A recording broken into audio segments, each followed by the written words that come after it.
The Overworld.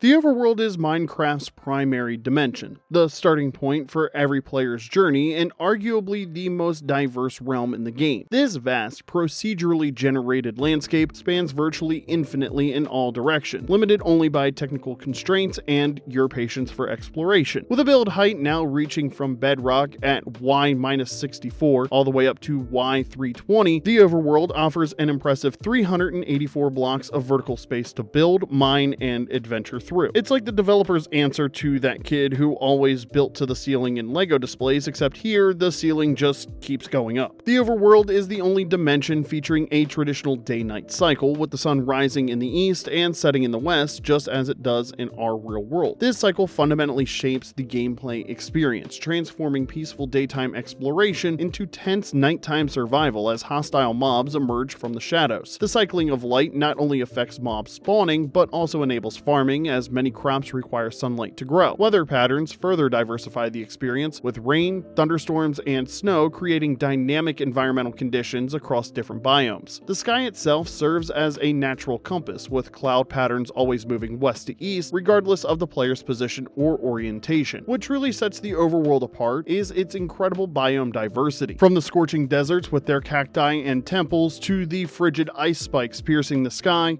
from the lush jungle canopies to the imposing mountain ranges reaching above the clouds, each biome presents unique resources, challenges, and visual aesthetics. The 1.18 Caves and Cliffs update revolutionized this diversity even further by implementing a multi-noise generation system that makes terrain more dynamic and extreme than ever before. Mountains now truly feel mountainous, valleys feel appropriately vast, and cave systems have transformed from simple tunnels into complex networks of lush caves, dripstone caverns, and deep dark biomes housing the terrifying Warden. The Overworld is like nature's greatest hits album. Every track is familiar, but somehow they've remastered each one to sound even better than you remember. The oceans of the Overworld contain their own diverse ecosystem of biomes, from warm tropical waters teeming with colorful coral and tropical fish to frigid frozen oceans dotted with icebergs. These vast bodies of water house underwater ruins, shipwrecks laden with treasure, and ocean monuments protected by guardians. Since the aquatic update, these once barren expanses have become vibrant underwater worlds worth exploring in their own right. Dolphins may lead you to treasure, while drowned lurk in the depths, sometimes wielding valuable tridents. Exploring these oceanic biomes offers a completely different gameplay experience from land-based adventures,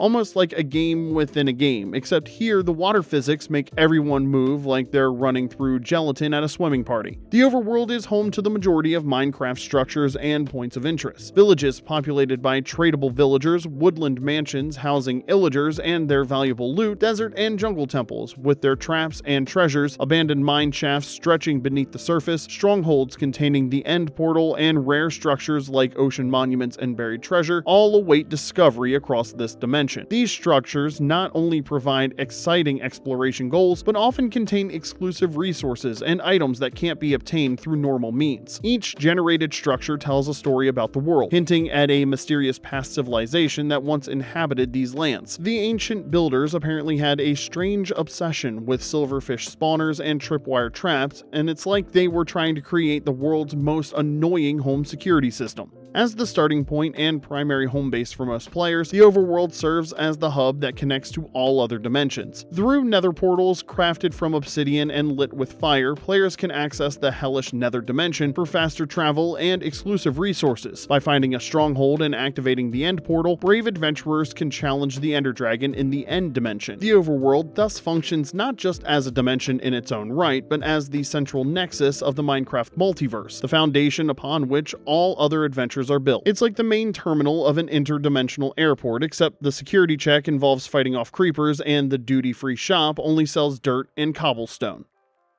The Nether. The Nether, often referred to as Hell in earlier development and game files, is Minecraft's infernal dimension, a nightmarish realm of fire, lava, and danger lurking around every corner. Accessible only through obsidian portals lit with fire, this dimension presents a dramatic contrast to the lush Overworld. The Nether's most immediate and striking feature is its oppressive atmosphere, with a blood-red fog that limits visibility and creates a sense of constant claustrophobia. There's no day-night cycle here, just an eternal twilight illuminated illuminated by the harsh glow of lava seas and scattered light sources. The ambient lighting never drops below level 8, ensuring a constant dim illumination that somehow makes everything even more ominous rather than comforting. It's like someone tried to design a spa retreat for demons and accidentally left the creepy slider turned up to the maximum. What makes the Nether truly unique beyond its hellish aesthetic is its practical function as a transportation hub. The most savvy Minecraft players know that 1 block traveled in the Nether equates to 8 blocks in the Overworld, making it an invaluable shortcut for long-distance travel. This 8-to-1 ratio transforms what would be a tedious 8,000 block journey across the Overworld into a much more manageable 1,000 block trek through the Nether. Players often construct elaborate highways of ice, packed ice, or soul speed enchanted pathways to maximize travel efficiency through this dimension. This transportation mechanic turns what would otherwise be a purely hostile environment into a necessary evil for efficient gameplay, much like taking the subway during rush hour. It's uncomfortable and slightly terrifying, but it gets you there faster. The Nether underwent a revolutionary transformation with the aptly named Nether Update in version 1.16, which expanded the previously monotonous netherrack landscape into 5 distinct biomes, each with unique blocks, mobs, and dangers. The original terrain was renamed to Nether Wastes, while the new Crimson Forest and Warped Forest biomes introduced massive fungal ecosystems with their own distinctive flora. The Soul Sand Valley brought expanses of soul sand and soil that slow player movement and feature eerie blue flames, while the Basalt Deltas transformed parts of the Nether into volcanic wastelands dominated by basalt formations and magma cubes. This update transformed the Nether from a necessary but unpleasant detour into a destination worth exploring in its own right. It's like when your least favorite restaurant suddenly hires a new chef and completely revamps the menu. Now you're actually excited to visit the place you once dreaded. The Nether also serves as home to some of Minecraft's most unique and challenging hostile mobs. The iconic Ghast, a floating jellyfish-like creature that shoots explosive fireballs, creates constant aerial threats in open areas. Blazes, found exclusively in Nether fortresses, shoot fire charges and drop blaze rods, essential for brewing and end portal activation. The Hoglin provides both a dangerous adversary and the only reliable food source native to the Nether. Meanwhile, Piglins introduce a complex faction system where players can barter with gold or face hostile encounters if not properly equipped. The terrifying Wither Skeleton drops the rare Wither Skeleton skull required to summon the Wither boss. Navigating these dangers requires specialized equipment and strategies unique to this dimension. It's essentially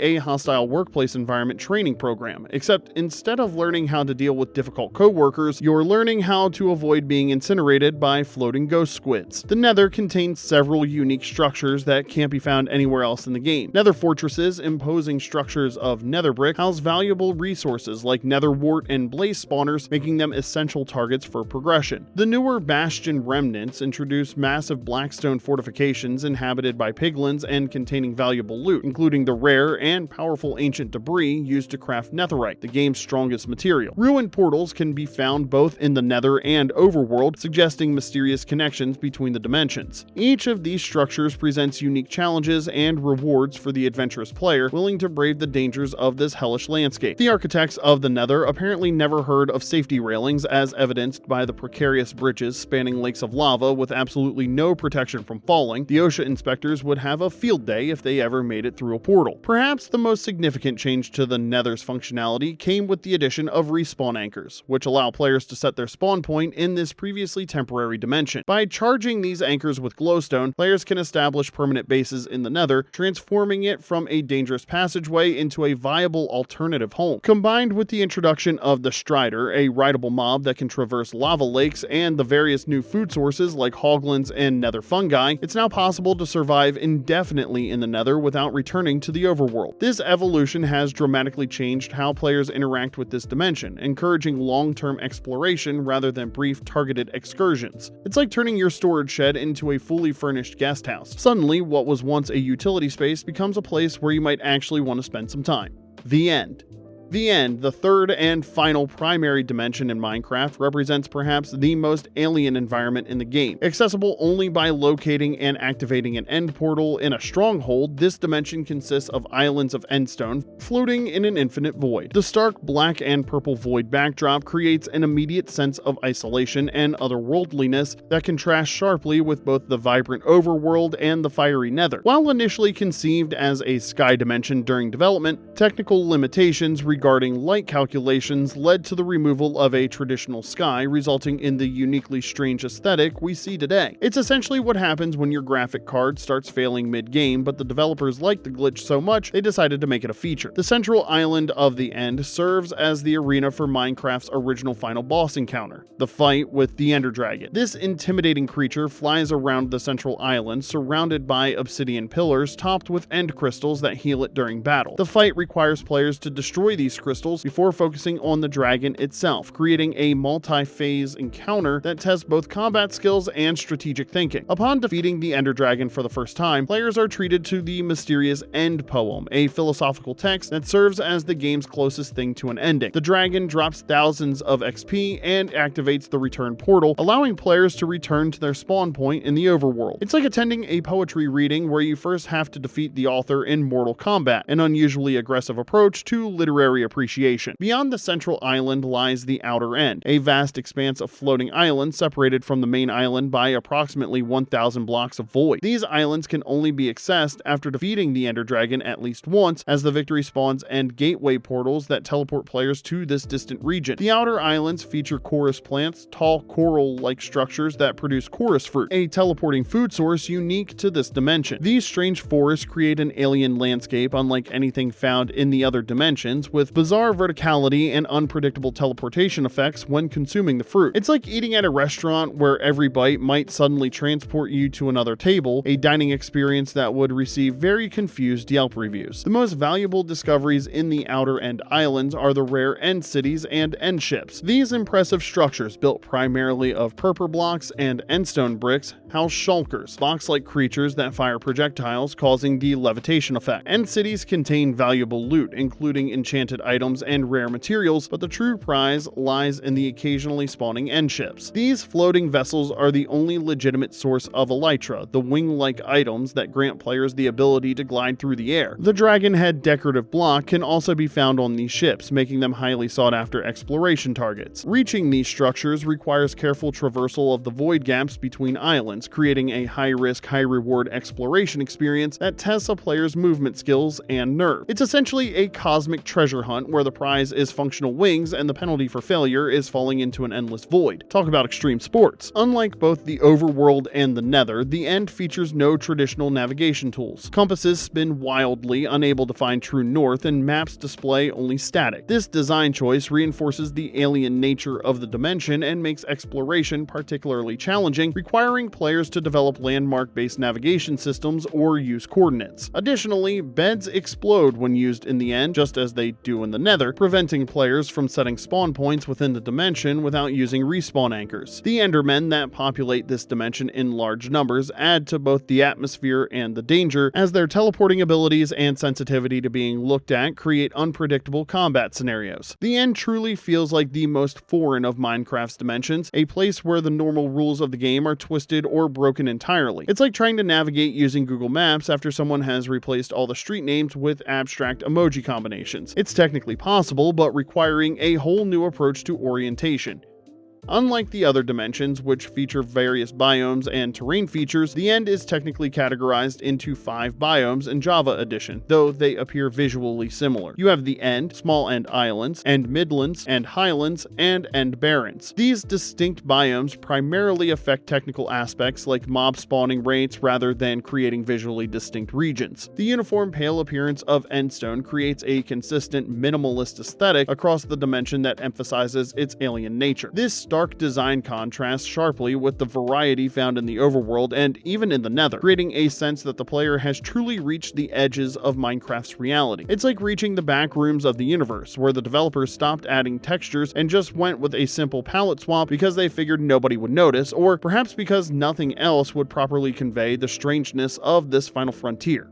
Other dimensions. Beyond the 3 primary dimensions, Minecraft has experimented with additional dimensional concepts throughout its development history. The most famous of these is perhaps the Sky Dimension, which was initially planned for the game but never fully implemented. Conceived as a heavenly counterpart to the Nether's hellish aesthetic, the Sky Dimension would have featured floating islands similar to the End, but with normal overworld blocks and a bright blue sky. Technical limitations regarding light calculations ultimately led to this concept being repurposed into what we now know as the End Dimension. Screenshots and videos of this prototype dimension remain fascinating glimpse into an alternate path Minecraft's development might have taken. It's like finding concept art for a scrap sequel to your favorite movie. It's tantalizing evidence of what might have been if the rendering engine hadn't thrown a temper tantrum. In one memorable April Fool's update, Snapshot 20W14 Infinity introduced a system where players could create books with custom text and throw them into Nether portals to access approximately 2.14 billion procedurally generated dimensions. These joke dimensions featured wildly varied and often absurd terrain generation, creating surreal landscapes that ranged from beautiful to nightmarish. While never implemented in the main game, this experiment showcased the flexibility of Minecraft's generation systems and provided a glimpse of how truly varied dimensional design could become. Certain Easter egg dimensions could be accessed by using specific book titles, including dimensions themed around developers or inside jokes from the Minecraft community. It was essentially Minecraft's version of the multiverse theory, except instead of parallel timelines diverging based on quantum events, they diverged based on whatever random words you scribbled in a book, a surprisingly low-tech approach to interdimensional travel. The most recent dimensional experiment came in the form of the 2024 April Fool's Snapshot 24W14 Potato, which introduced the Poison Potato dimension. This bizarre realm featured various blocks, mobs, and structures all themed around the game's most useless item, the poisonous potato. Accessible through special ruined portals found in the Overworld, this dimension represented another playful exploration of what additional realms might look like in Minecraft. While clearly never intended for the main game, these joke dimensions showcase the developer's willingness to experiment with the dimensional concept in unexpected ways. It seems the development team has a strange obsession with potatoes as interdimensional gatekeepers, perhaps suggesting that in the Minecraft universe, French fries are actually multi-dimensional wormholes waiting to happen. For players seeking to create their own dimensions without waiting for official additions, Minecraft's data pack system offers powerful tools for custom dimension creation. By manipulating the dimension and dimension type folders in data packs, technically savvy players can create entirely new realms with unique generation parameters, biomes, and structures. This system allows for everything from subtle tweaks to existing dimensions to completely original environments limited only by creativity and technical skill. Some community-created dimensions have become popular additions to mod packs and custom adventure maps, extending Minecraft's dimensional exploration beyond the boundaries of the vanilla game. It's the closest thing to letting players play God, except instead of creating life, they are creating places where that life can exist. A sort of divine real estate development program. While Minecraft has several unimplemented dimension concepts in its development history, a particularly interesting one is the briefly mentioned Dream Dimension that was planned for the Pocket Edition. Little information exists about what this realm would have contained, but the name suggests it might have featured surreal or subconscious-inspired environments. Another fascinating concept was the Nightmare Realm mentioned in early development discussions as a potential fourth major dimension. These abandoned ideas represent roads not taken in Minecraft's evolution, possibilities that remain open for future updates or community implementation. The game's developers have shown willingness to revisit old concepts, as evidenced by the eventual implementation of features like horses and foxes years after they were first proposed. It's like the developers keep a dimension suggestion box that they occasionally rummage through when looking for new content ideas. Let's see, we've got Fire World, Ice World, and something scribbled on a napkin that just says cheese? Anyway, the potential for new dimensions remains one of Minecraft's most exciting frontiers for future development. The game's technical architecture allows for theoretically unlimited dimensional additions, constrained only by creativity and development resources. Community speculation often centers around potential new realms like an ether dimension, a popular concept implemented in several mods, a deep sea dimension, or realms based on different elemental themes. The introduction of the multi-noise generation system in recent updates has dramatically expanded the possibility for complex and varied terrain across dimensions, potentially paving the way for even more diverse environments in future updates. With each major update, Minecraft pushes the boundaries of what's possible within its blocky universe, and new dimensions represent perhaps the ultimate expression of that expandability. It's like the developers are playing dimensional chess while most games are still figuring out checkers. They're always thinking several spatial planes ahead of the competition. Minecraft's dimensional design represents one of gaming's most elegant implementations of parallel worlds, creating distinct environments that each serve specific gameplay purposes while maintaining a cohesive overall experience. From the familiar landscapes of the Overworld to the hellish caverns of the Nether and the alien void of the End, each dimension offers unique challenges, resources, and and aesthetic experiences that collectively create the complete Minecraft journey. The technical implementation of these realms, with their distinct generation parameters, environmental rules, and interconnected portal systems, showcases Mojang's innovative approach to world design that has influenced countless games since. What makes Minecraft's dimensions truly remarkable is how they've evolved over time through updates that continuously expand their depth and complexity. The Nether transformed from a simplistic hell-themed shortcut into a rich environment with diverse biomes and unique structures. The End expanded beyond its initial boss fight to include vast outer islands filled with valuable resources and mysterious structures. The Overworld itself has grown deeper, both literally and figuratively, with expanded height limits and increasingly complex cave systems. These evolutions demonstrate how dimensions in Minecraft aren't static backdrops, but living, growing spaces that continue to surprise players even after more than a decade since the game's release. As Minecraft continues to develop, the potential for new dimensions or expansions to existing ones remains one of the most exciting prospects for future updates. Whether through official editions or the vibrant modding community, the dimensional frontiers of this blocky universe continue to expand, inviting players to explore ever more diverse and challenging realms. In the meantime, the careful balance between the three primary dimensions, the Overworld, Nether, and End, continues to provide one of gaming's most perfectly paced progression systems, guiding players from their first wooden tools all the way to interdimensional exploration and epic boss battles. In the vast landscape of sandbox games, Minecraft's dimensions stand as a testament to how thoughtful design can create seemingly infinite possibilities within defined systems, proving that sometimes the most engaging worlds are those built one block at a time.